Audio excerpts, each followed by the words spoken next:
तो चारधाम यात्रा की भव्य शुरुआत हो चुकी है। ऐसे में पहले ही दिन बाबा केदारनाथ के दर्शन करने 30,000 से अधिक श्रद्धालु, वहीं बद्रीनाथ धाम में कपाट खुलते समय 10,000 से ज्यादा श्रद्धालु मौजूद रहे। बता दें आपको, मुख्यमंत्री पुष्कर सिंह धामी चारों धामों में व्यक्तिगत रूप से पहुंचे और व्यवस्थाओं का जायजा भी लिया। इस बीच कांग्रेस ने देहरादून में संविधान बचाओ रैली की, जिस पर बीजेपी ने सवाल उठाते हुए कहा कि ये रैली चारधाम यात्रा में विघ्न डालने की साजिश है।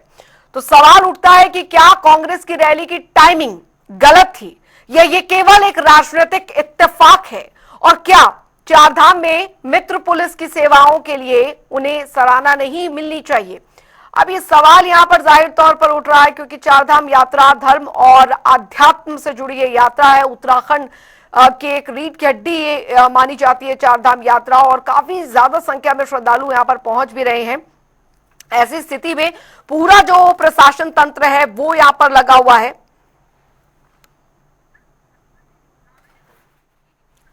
और इसी पर आज हम चर्चा करेंगे और जानेंगे कि चारधाम यात्रा के दौरान कांग्रेस की इधर रैली का शुरू होना ये महज एक इत्तेफाक है या एक राजनीतिक इत्तेफाक इसे समझा जाए, क्या है ये समझने की कोशिश करेंगे। हमारे साथ मेहमान जो हमारे जुड़ गए हैं, बीजेपी प्रवक्ता हमारे साथ कमलेश रमन जी जुड़ गए हैं। बहुत बहुत स्वागत है मैम आपका। और हमारे साथ जिला अध्यक्ष एनएसयूआई याज्ञिक वर्मा कांग्रेस के हमारे साथ जुड़ गए हैं। बहुत बहुत स्वागत है सर आपका भी इस चर्चा में। सबसे पहले याज्ञिक वर्मा जी, देखिए चारधाम यात्रा का आगाज हो गया है। उत्तराखंड की दृष्टि से अगर देखा जाए, चारधाम यात्रा बहुत मायने रखती है, और ये यूं कहें कि देखिए किसी के धर्म अध्यात्म से जुड़ी ये यात्रा भी है। उत्तराखंड के लिहाज से देखा जाए तो एक रीढ़ की हड्डी उत्तराखंड के लिए इसे कहा जाता है।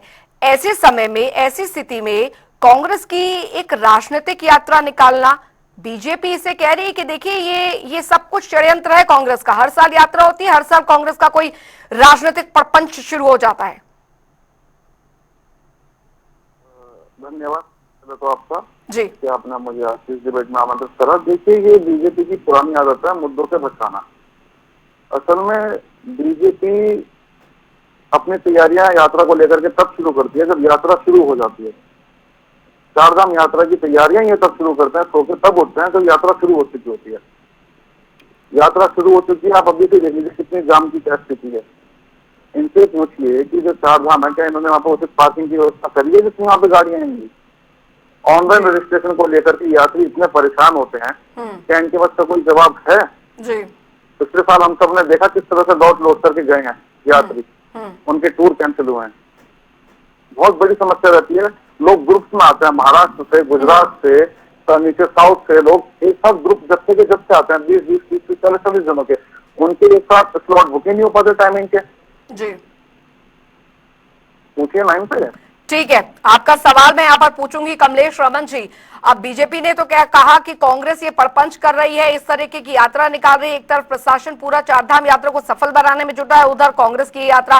लेकिन कांग्रेस का सवाल जो है वो अपने आप में ये है कि व्यवस्थाओं की चीजों को छुपाने के लिए दरअसल बीजेपी इस तरीके कांग्रेस पर आरोप करने की कोशिश यहाँ पर कर रही है। चारधाम व्यवस्थाएं जो है वो क्या पूरी तरीके से चुस्त दुरुस्त है, जो बीजेपी कांग्रेस पर सवाल उठा रही है? अंजलि जी, सबसे पहले तो आपको बधाई और हमारे भाई को भी बधाई, और तमाम जो श्रद्धालु इस प्रदेश के अंदर चारधाम यात्रा में आ रहे हैं बाबा भोलेनाथ जी के, बद्रीनाथ जी के, यमुनोत्री गंगोत्री जी के दर्शन करने और पुण्य कमाने, तो मैं उन सब श्रद्धालुओं को बधाई देती हूँ, हार्दिक शुभकामनाएं कि उनकी यात्रा बहुत सफल हो और सुखद हो, और यहाँ से एक अच्छा अनुभव लेकर के अपने प्रदेश को जब वो जाए तो उत्तराखंड की जो हमारा यहाँ की संस्कृति है, यहाँ के लोग उसको वो याद रखने का काम करें वर्षों वर्षों तक, आज ये उम्मीद है। और प्रदेश के जो हमारे नागरिक हैं, जो उन लोगों का स्वागत कर रहे हैं, जो हमारे श्रद्धालुओं का स्वागत करें, उनको भी बहुत बहुत बधाई। और क्योंकि ये यात्रा हमारे लिए आर्थिकी को मजबूत करने वाली यात्रा होती है। जब भी हमारी हर साल यात्रा होती है तो हमारी जो आर्थिकी है, उसकी रीढ़ है, उसको मजबूत करने का काम करती है। हमारे जो मझले व्यापारी है, मिडिल क्लास व्यापारी है, या जो बड़े व्यापारी है, या हमारे घोड़े खच्चर, दुकानदार, ढाबे, ठेली रेडी पटरी वाले, तमाम सभी को मुझे लगता है कि व्यवसाय मिलने का काम होता है जब श्रद्धालु इस उत्तराखंड के अंदर आते हैं। और अब हमारा सौभाग्य है अंजलि जी कि हम उत्तराखंड में बसते हैं, जहाँ पर हमारे चारों धाम है, जहाँ से देश दुनिया के लोग यहाँ पहुंचते हैं। मुझे लगता है एक बहुत सुखद अनुभव लेकर के यहाँ से हमारा श्रद्धालु जाता है। अब हमारे भाई ने कहा कि आप पूछिए कि हमारे जो रजिस्ट्रेशन है ऑनलाइन उसमें कितनी दिक्कत है।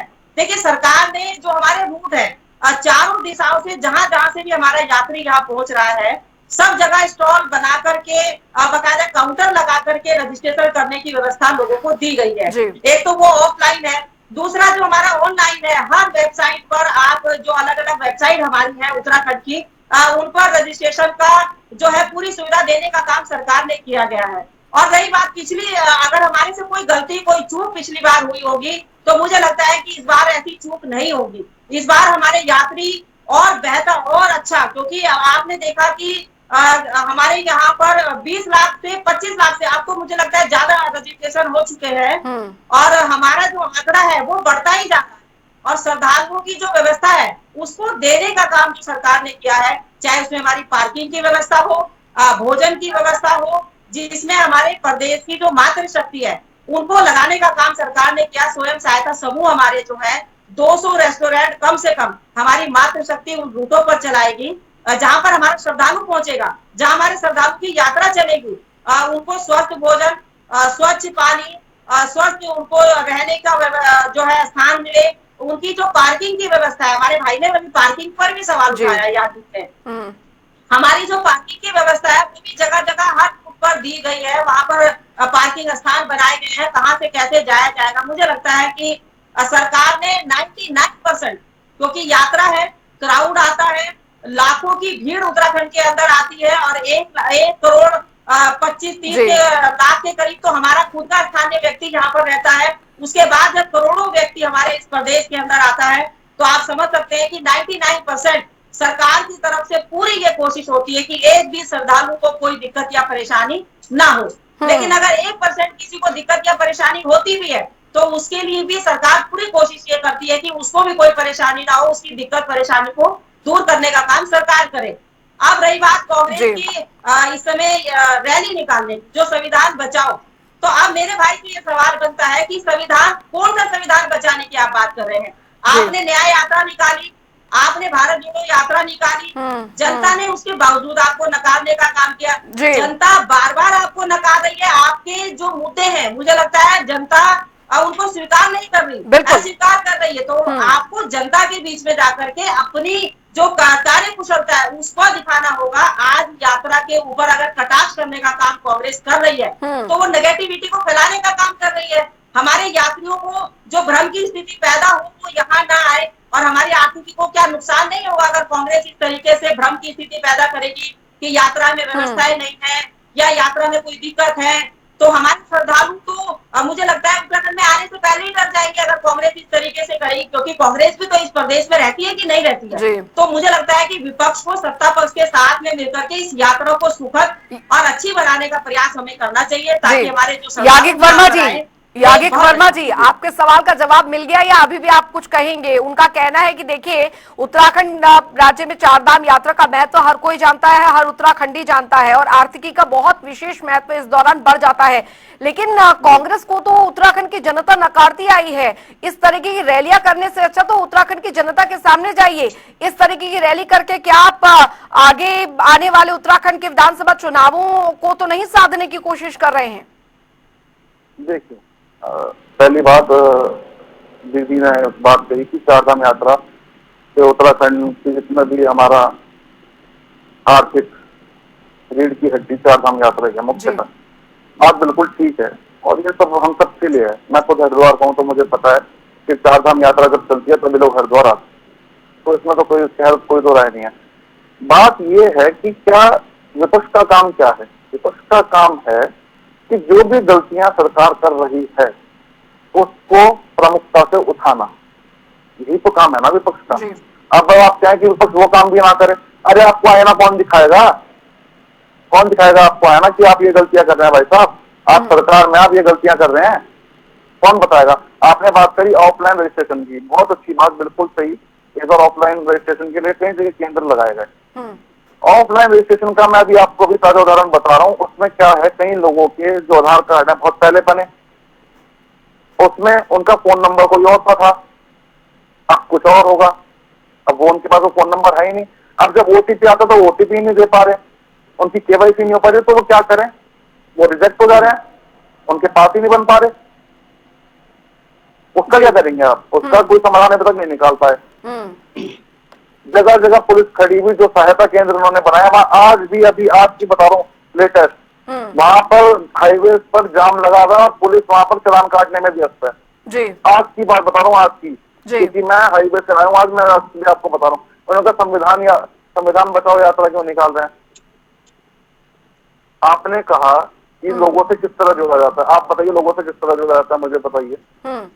जितने भी आंदोलन हुए या जितनी भी रैली होती हैं, उन्हीं के माध्यम से तो लोगों से जोड़ा जाता है। जी किस तरह जोड़ा जाता है लोगों से? इन्होंने कहा संविधान क्यों बचाइए? ये जिस आइडियोलॉजी को फॉलो करते हैं आरएसएस की गोलवर्कर की, वो अपनी किताब में क्या लिखते हैं कि भारतीय संविधान में कुछ भी ऐसा नहीं है जो कि भारतीय हो। भारतीय संविधान में मनुस्मृति के मूल तत्व होने चाहिए थे। क्या कहते हैं कि नहीं कहते हैं?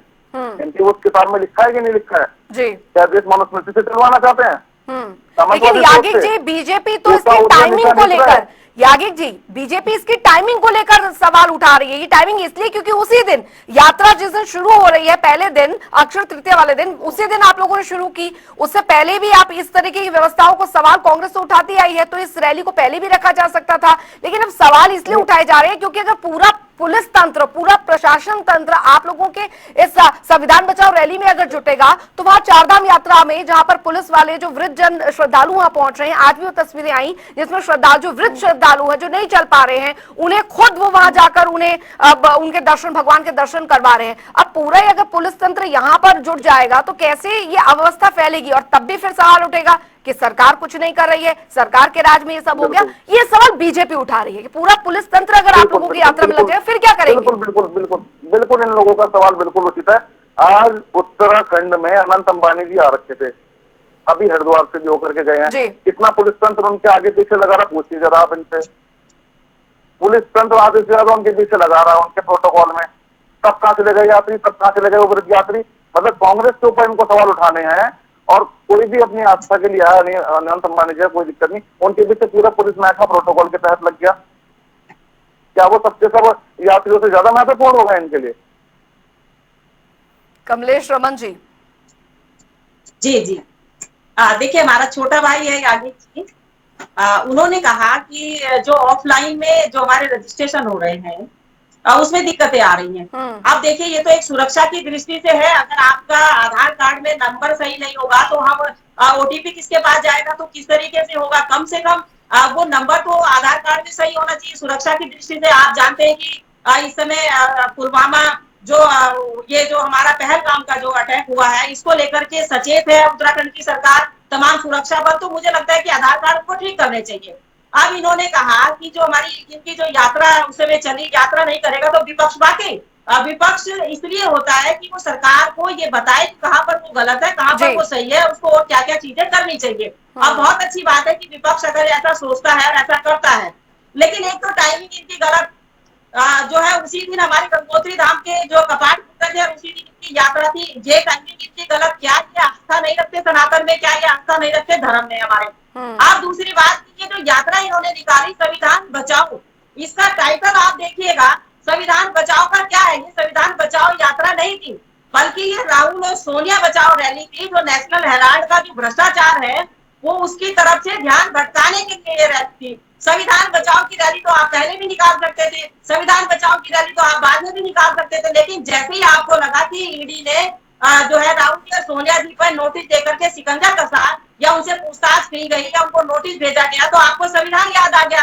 और अगर आप संविधान की बात करते हैं, मनुस्मृति की बात अभी हमारे भाई ने करी, यादव जी ने, तो बाबा भीमराव अम्बेडकर जी को आपने संसद में उनका चित्र नहीं लगने दिया। 2 गज की जमीन उनकी अंत्येष्टि के लिए आपने नहीं दी। तो मुझे बताइए कि आप अगर संविधान की बात करते हैं तो बाबा का चित्र आपने संविधान में, संसद भवन में नहीं लगने दिया। दूसरा, 2 गज की जमीन उनको नहीं दी। तीसरा, उनको संसद में ना वो पहुंचे, वो संसद में ना पहुंचे, इसके लिए भी निर्दलीय प्रत्याशी उन्होंने उस वक्त खड़ा किया। पर मैं इस बात पे नहीं जाऊंगी। मैं आज जो हमारा टॉपिक है वो है हमारी यात्रा। हमारे जो श्रद्धालु यहाँ पर पहुंचेंगे वो उत्तराखंड से क्या लेकर के जाएंगे, हमारा आज का टॉपिक ये है। मुझे लगता है कि सरकार अपनी तरफ से पूरी ये कोशिश करती है। कोई भी यागिक जी ने कमलेश रमन जी, यागिक जी ने वीआईपी कल्चर पर भी सवाल उठाए हैं। हाँ बिल्कुल, मैं उसमें भी जवाब देना चाहूंगी, बिल्कुल सही कहा। ये वाकई वीआईपी कल्चर नहीं होना चाहिए। मेरा अपना व्यक्तिगत मानना है। मैं यादव जी की बात से वहां पर सहमत हूँ कि वीआईपी कल्चर के कारण जो है हमारे जो श्रद्धालु होते हैं उनको बड़ी दिक्कत होती है, उनको परेशानी होती है जो लाइन पे खड़े होते हैं। रही बात अभी जो आनंद जी हरिद्वार में पहुंचे तो वहां पर जो स्थानीय पुलिस है वो उनके स्वागत में लगी, ना कि हमारे पूरे उत्तराखंड का या पूरे देहरादून या पूरे हरिद्वार जिले का तंत्र वहां लगा। और उनकी खुद की सिक्योरिटी इतनी है कि उनको किसी चीज की आवश्यकता नहीं है, मुझे लगता है आनंद जी को। अब रही बात वीआईपी कल्चर की, तो वाकई ये वीआईपी कल्चर मंदिरों में, तीर्थ स्थलों में नहीं होना चाहिए। मैं इसके लिए सहमत हूँ। ये मुझे बिल्कुल अच्छा नहीं लगता, क्योंकि हम सब नागरिक है। भगवान के दरबार में मुझे लगता है सब एक बराबर है, राजा हो या रंक। अब उत्तराखंड की जो यात्रा है बहुत ही सुगम, बहुत ही सुंदर, व्यवस्थित होगी। हमारी मातृशक्ति स्वच्छ भोजन हमारे यात्रियों को खिलाएगी, श्रद्धालुओं को खिलाएगी। और भगवान बद्री विशाल, केदार बाबा, यमुनोत्री, गंगोत्री के दर्शन पा करके हमारा जब श्रद्धालु अपने प्रदेश को जाएगा तो यहाँ की जो सुंदर जो स्मृतियां हैं उनको लेकर के जाएगा। थोड़ी बहुत, मैंने कहा ना कि 99% ये कोशिश रहती है कोई दिक्कत ना हो, लेकिन 1% जब लाखों का क्राउड यहाँ पर आएगा या पहुंचेगा, जब घर का छोटा मोटा फंक्शन भी करते हैं तो वहां पर भी हमारे मामा, नाना, मौसी, फूफा, चाचा, किसी ना किसी को दिक्कत हो ही जाती है। उनके सम्मान में, उनके स्वागत में। तो मुझे लगता है कि ये तो हमारी यात्रा का क्राउड है, ये तो लाखों लोग आएंगे। तो यहाँ पर थोड़ा बहुत अगर कुछ होता है तो हमें एक दूसरे का सहयोग करके इस यात्रा को और सुगम और अच्छा बनाना चाहिए। ये मेरा भरोसा इस समय विपक्ष पर है। और कमलेश रमन जी का कहना है कि कांग्रेस को भी साथ देना चाहिए। जाहिर तौर पर ये चारधाम यात्रा तो पूरे उत्तराखंड के लिए काफी महत्वपूर्ण रखती है। यागिक जी, आप संतुष्ट हैं उनकी बातों से? देखिए, मैं इनकी कई बातों से संतुष्ट हूँ, लेकिन उन्होंने कहा कि अगर हम घर में शादी ब्याह भी करते हैं तो उनमें कुछ कमियां रह जाती हैं। बिल्कुल ठीक बात।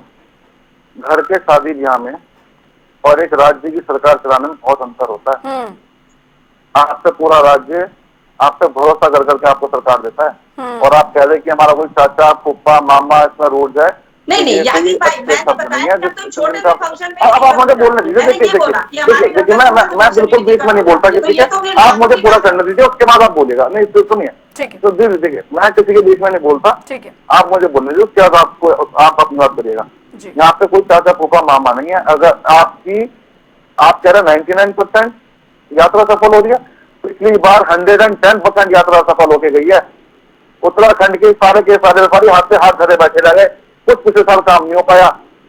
हरिद्वार के व्यापारी परेशान है, ऋषिकेश के व्यापारी परेशान है, ऊपर पहाड़ों के लोग परेशान है। और इतनी आस से उन्होंने इतने सारे अपने सपने सजाए थे, अपने रेस्टोरेंट, होटल्स वगैरह खोले थे, होम स्टे वगैरह खोले थे, कुछ काम नहीं हुआ पिछले साल। यात्री पिछले गाड़ियां दे करके गया। मुझे पता, क्योंकि मैं हरिद्वार में था।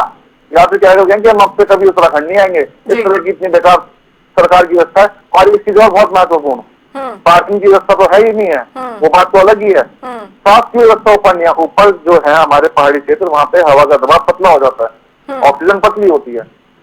ऊपर कोई भी ज्यादा अच्छा ऑक्सीजन के वहां पे वो नहीं है सेंटर। सरकारी ऑक्सीजन सेंटर होने चाहिए कि नहीं होने चाहिए? यहाँ पे ना आप मुझे बताइए कि वहाँ पे कितने सरकारी ऑक्सीजन सेंटर्स हैं या सरकारी स्वास्थ्य केंद्र है, कितनी एम्बुलेंसेज है? कुछ नहीं है, ज्यादा नहीं है बिल्कुल भी। तो कमलेश जी को कह रही है, फिर ये संविधान बचाओ रैली कैसे हुई? इसका नाम तो कुछ और होना चाहिए था।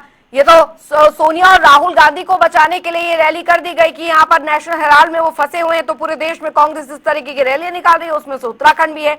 अब चारधाम यात्रा बचाना है तो चारधाम यात्रा कुछ ऐसा नाम रखते हैं, ऐसा उनका कहना है। फिलहाल ये उन्होंने कहा था, मैं बस वही आपको बता रही हूँ। देखिए बिल्कुल देखिए, पहली बात, जो संविधान बचाओ रैली है वो कोई उत्तराखंड कांग्रेस की तरफ से नहीं आयोजित की गई। हाँ, मैं बोल पूरे ऑल ओवर इंडिया में है कांग्रेस की तरफ से, वो तो मैंने बोला। वो हमारे राष्ट्रीय नेतृत्व ने तैयार करा, और हमने उत्तराखंड में अक्षय तृतीया का दिन इसलिए चुना क्योंकि वो बहुत ही पवित्र पावन दिन था।